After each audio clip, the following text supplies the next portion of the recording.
नमस्कार, स्वागत है आप सभी के इंडियन न्यूज में। मैं हूं आपके साथ संगीता। आप सभी दर्शकों को महाशिवरात्रि की ढेर सारी शुभकामनाएं। चलिए जानते हैं क्यों मनाई जाती है महाशिवरात्रि, क्या है इसका महत्व। शंकर या महादेव अरण्य संस्कृति जो आगे चलकर सनातन शिव धर्म नाम से जाने जाते हैं, सबसे महत्वपूर्ण देवताओं में से एक है। वह त्रिदेवों में एक देव है। इन्हें देवों के देव महादेव भी कहते हैं। इन्हें भोलेनाथ, शंकर, महेश, रुद्र, नीलकंठ, गंगाधर आदि नामों से भी जाना जाता है। तंत्र साधना में इन्हें भैरव के नाम से भी जाना जाता है। वेद में इनका नाम रुद्र है। यह व्यक्ति की चेतना के अंतर्यामी है। इनकी अर्धांगिनी का नाम पार्वती है। इनके पुत्र कार्तिकेय, अयप्पा और गणेश है तथा पुत्रियां अशोक सुंदरी, ज्योति और मनसा देवी हैं। शिव अधिकतर चित्रों में योगी के रूप में देखे जाते हैं और उनकी पूजा शिवलिंग तथा मूर्ति दोनों रूपों में की जाती है। शिव के गले में नाग देवता विराजित है और हाथों में डमरू और त्रिशूल लिए हुए हैं। कैलाश में उनका वास है। यह शैव मत के आधार है। इस मत में शिव के साथ शक्ति सर्व रूप में पूजित है। शंकर जी को संहार का देवता कहा जाता है। शंकर जी सौम्य आकृति एवं रौद्र रूप दोनों के लिए विख्यात है। सृष्टि की उत्पत्ति, स्थिति एवं संहार के अधिपति शिव है। त्रिदेवों में भगवान शिव संहार के देवता माने गए हैं। शिव अनादि तथा सृष्टि प्रक्रिया के आदि स्रोत है और यह काल महाकाल ही ज्योतिष शास्त्र के आधार है। शिव का अर्थ यद्यपि कल्याणकारी माना गया है, लेकिन वे हमेशा लय एवं प्रलय दोनों को अपने अधीन किए हुए हैं। रावण, शनि, कश्यप ऋषि आदि इनके भक्त हुए हैं। शिव सभी को समान दृष्टि से देखते हैं, इसलिए उन्हें महादेव कहा जाता है। शिव के कुछ प्रचलित नाम महाकाल, आदिदेव, किरात, शंकर, चंद्रशेखर, जटाधारी, नागनाथ, मृत्युंजय अर्थात मृत्यु पर विजय, त्र्यंबक, महेश, विश्वेश, महारुद्र, विषधर, नीलकंठ, महाशिव, उमापति अर्थात पार्वती के पति, काल भैरव, भूतनाथ, शशिभूषण आदि है। भगवान शिव को रुद्र नाम से जाना जाता है। रुद्र का अर्थ है रुद्र को दूर करने वाला अर्थात दुखों को हरने वाला। अतः भगवान शिव का स्वरूप कल्याणकारक है। रुद्राष्टाध्याय के 5वें अध्याय में भगवान शिव के अनेक रूप वर्णित हैं। रुद्र देवता को स्थावर जंगम, सर्व पदार्थ रूप, सर्वजाति, मनुष्य देव, पशु वनस्पति रूप मानकर ये सराव अंतर्यामी भाव एवं सर्वोत्तम भाव सिद्ध किया गया है। इस भाव से ज्ञात होकर साधक अद्वैत निष्ठ बनता है। हम बताएंगे आपको महाशिवरात्रि की कथा। परमपिता ब्रह्मा के मानस पुत्र दक्ष जब प्रजापतियों के राजा बने तो उन्होंने एक विशाल यज्ञ का आयोजन किया। इसमें सम्मिलित होने के लिए तीनों लोगों के अतिथियों को न्योता भेजा गया, सिर्फ भगवान भोले शंकर को छोड़कर। भगवान शिव राजा दक्ष के जमाए थे, लेकिन दक्ष को भोलेनाथ का अलबेला और मस्त मौला स्वभाव तनिक भी पसंद नहीं था। जब शिव की अर्धांगिनी और दक्ष की पुत्री सती को पता चला कि उनके पिता ने यज्ञ का आयोजन किया है, तो उन्होंने भी उसमें सम्मिलित होने की इच्छा जताई, लेकिन भोलेनाथ बिना आमंत्रण के यज्ञ में जाने को तैयार नहीं हुए, इसलिए सती को वहां अकेले ही जाना पड़ा। वह जैसे ही सभागृह में पहुंची, उन्हें शिव निंदा सुनाई थी। सती को देखकर भी उनके पिता नहीं रुके, वह शिव की बुराई करते रहे। सती ने अपने पिता को समझाने का प्रयास किया, लेकिन राजा दक्ष ने उनकी एक ना सुनी।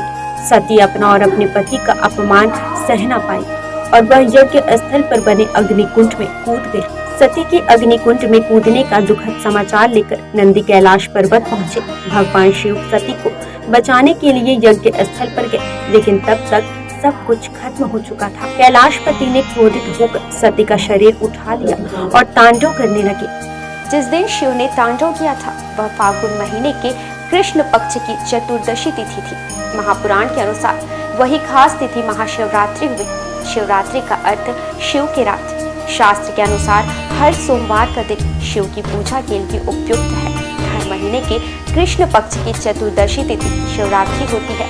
फागुन में महीने में वही खास तिथि महाशिवरात्रि हो जाती है। महाशिवरात्रि के दिन देश के 12 ज्योतिर्लिंगों में शिव भक्तों का जमावड़ा लगता है। इनके नाम है सोमनाथ, मल्लिकार्जुन, महाकालेश्वर, ओंकारेश्वर, केदारनाथ, भीमशंकर, विश्वेश्वर, त्र्यंबकेश्वर, बैद्यनाथ, नागेश्वर, रामेश्वर और कृष्णेश्वर।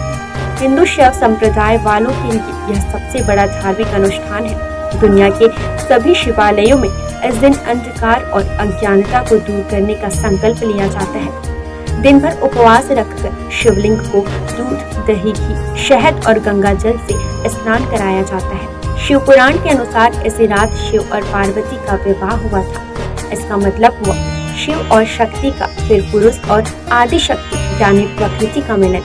एक और मान्यता है कि इसी दिन ब्रह्मांड की रचना हुई थी। सती के शोक में भगवान शिव गहन समाधि में चले गए थे, ध्यानमग्न हो गए। उनके ध्यान को कोई तोड़ नहीं पाता। भगवान विष्णु और ब्रह्मा भी सारे जतन करके हार गए। सृष्टि का संचालन भी बाधित होने लगा। देवतागण की समझ में नहीं आ रहा था कि भगवान शिव का ध्यान तोड़ने के लिए क्या किया जाए। दूसरी तरफ हिमालय की बेटी के रूप में सती का पुनर्जन्म होता है और उनका नाम रखा गया पार्वती। पार्वती शिव को पाने के लिए कठिन तपस्या करती है। पहले तो शिव ने पार्वती को तपस्या करने से रोक दिया, लेकिन अन्य देवताओं के सहारे पार्वती शिव का मन जीत लेती है। फिर एक विशाल समारोह में शिव पार्वती का विवाह हुआ। उस दिन भी फागुन महीने के कृष्ण पक्ष की चतुर्दशी तिथि थी, इसलिए लड़कियां शिव के समान वर पाने के लिए इस दिन शिव की पूजा करती हैं। मध्यकालीन इतिहास से पता चलता है कि संसार की मंगल कामना के लिए लड़कियां, विवाहित, विधवाएं सभी स्त्रियां शिवरात्रि का व्रत करती हैं। इसका मतलब यह नहीं कि शिवरात्रि सिर्फ स्त्रियों के लिए है। शिवरात्रि का पहला अनुष्ठान एक पुरुष ने ही किया था। वह कहानी भी स्वयं शिव ने बताई है। शिव पुराण के अनुसार पुराने जमाने में काशी यानी आज की वाराणसी में एक निर्दयी शिकारी रहता था। उसे धर्म कर्म से कुछ लेना देना नहीं था। उसका रोज का काम ही पशु हत्या था। एक दिन वह शिकार करने के लिए जंगल गया और रास्ता भटक गया। शाम घिर गई। जंगल के जीव जंतुओं के डर से वह एक पेड़ पर जा चढ़ा। दिन भर कुछ खाने को नहीं मिला था। वह डाली पर बैठे बैठे पत्ते तोड़कर नीचे फेंकने लगा। वह बेल का पेड़ था। पेड़ के नीचे एक शिवलिंग था। शिकारी को इस बारे में कुछ पता नहीं था। वह दिन था शिव चतुर्दशी यानी महाशिवरात्रि और शिकारी भूखा था। उसके फेंके हुए पत्ते बार बार शिवलिंग पर चढ़ रहे थे। दूसरे दिन शिकारी घर लौटकर देखता है कि उसके घर एक अतिथि आया हुआ है। वह शिकारी स्वयं न खाकर अपने हिस्से का भोजन अतिथि को दे देता है। इस तरह मंत्रोच्चार न जानते हुए भी उस शिकारी ने सही तरीके से शिवरात्रि व्रत का पालन कर लिया। बाद में जब शिकारी की मृत्यु हुई तब शिवदूत और यमदूत के बीच विवाद हो गया। शिवदूत उसे अपने साथ ले जाना चाहते थे तो यमदूत अपने साथ, कोई छोड़ने को तैयार नहीं। अंत में विवाद निपटाने यमराज पहुंचते हैं। शिवदूतों ने जब कारण बताया तो यमराज ने उनकी बात मान ली। कहा जाता है कि अगर कोई विधि विधान से शिव चतुर्दशी का पालन करता है तो उसे यमलोक नहीं जाना पड़ता, उसे स्वर्गवास या मोक्ष मिलता है।